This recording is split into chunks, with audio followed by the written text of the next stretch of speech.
Hi, everybody. Thanks for checking back in here at WCCSports.com for the road to Las Vegas.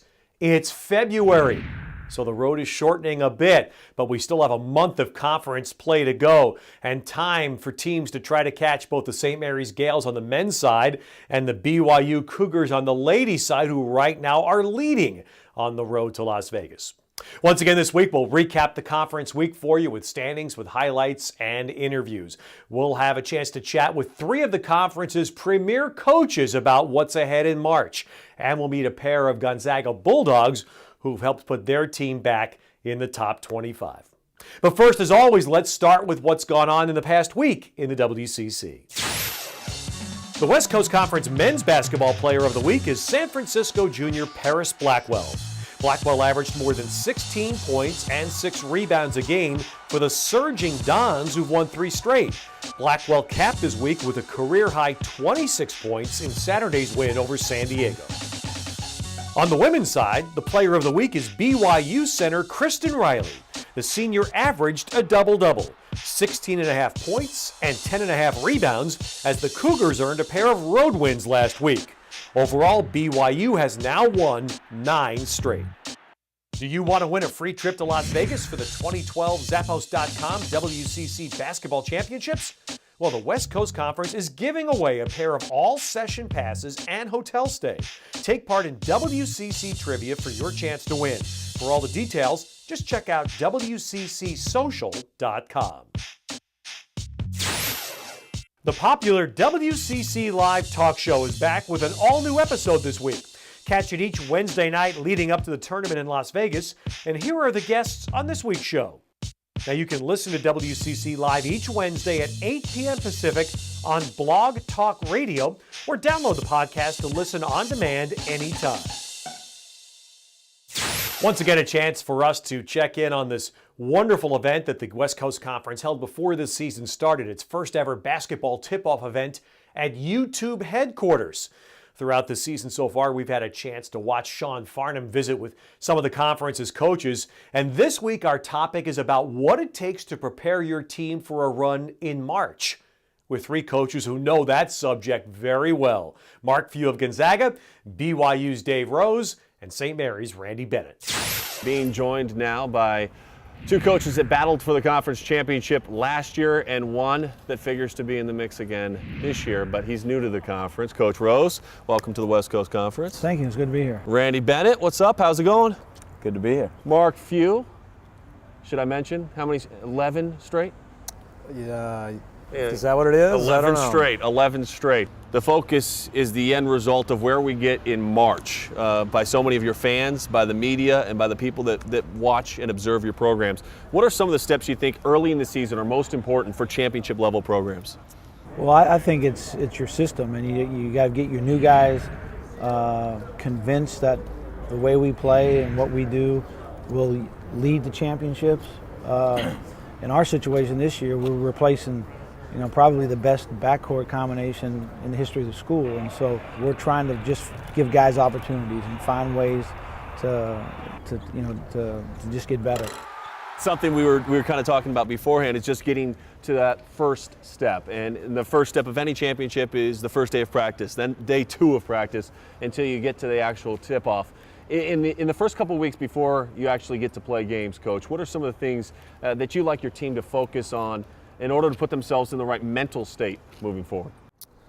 Oh, I mean, I think especially with new guys, you're just trying to develop a level of toughness that they can understand that it's going to take to compete for a conference championship. I really think, at least from our point of view, scheduling's been huge. We try to play as difficult a non-conference schedule as we can. I think that prepares you about as well as anything for, the battles that lay beyond in March, and that's where, again, I know fans and people that don't really get it or understand it. I mean, none of us have a birthright to playing in March here, okay? It's an earned deal every year, and if you don't do it in November and December, then you better win the conference tournament.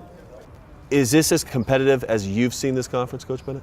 I think it is. I think it was going to be without BYU, and then you had a team like BYU's one of the winningest programs in the country last, 5 or 6 years. So it's the addition of BYU is going to make our league better, stronger, better at the top. But I think the rest of our league has really come up over the last couple of years. And just when you return a lot of all-conference players, a lot of starters, your league's going to be up. And that's where I think we are this year.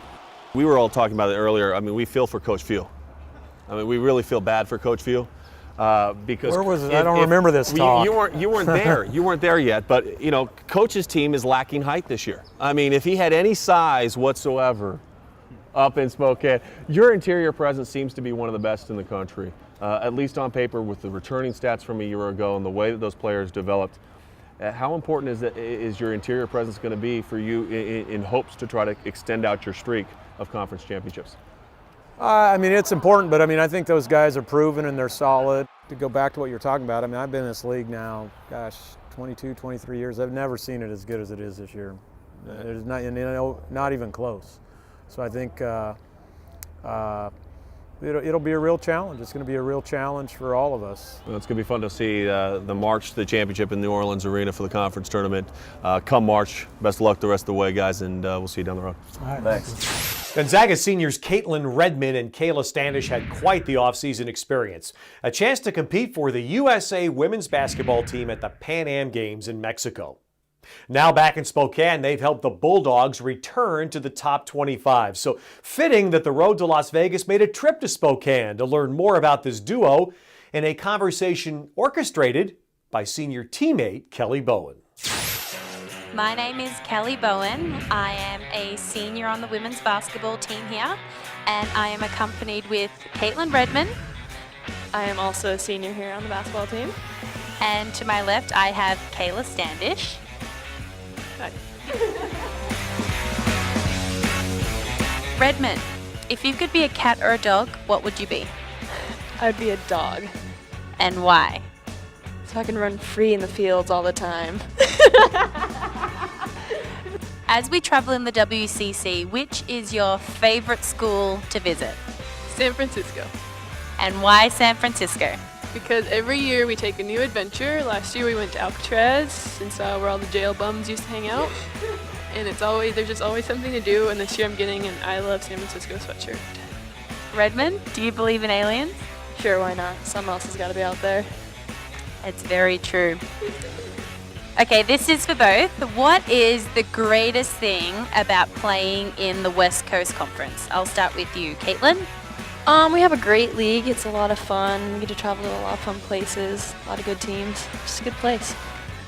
It is a good place. Kayla? We get that trip to San Francisco every year. Kayla is all about going to San Francisco. That's true.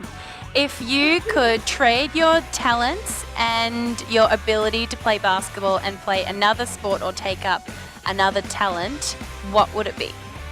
I would probably do something musical, like guitar, singing. And if I couldn't do that, I'd probably do like track and field.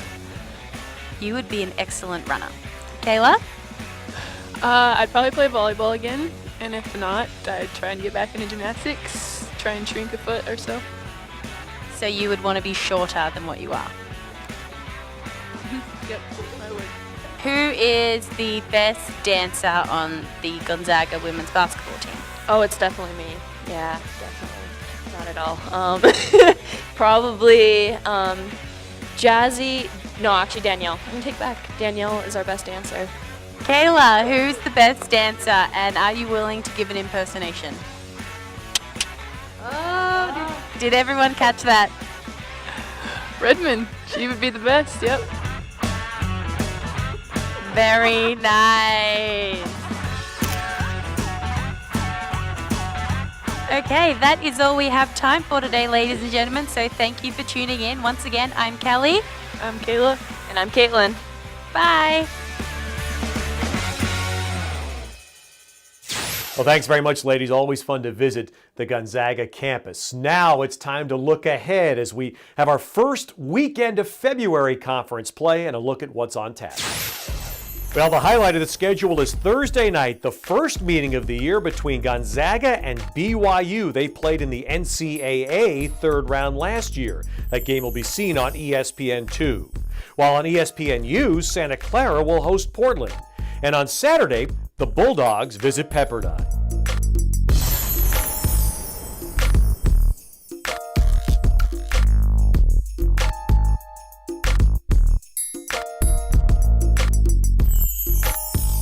On the women's schedule this week, BYU travels to Pepperdine Thursday, while on Saturday, Gonzaga welcomes San Diego, and St. Mary's is in Provo.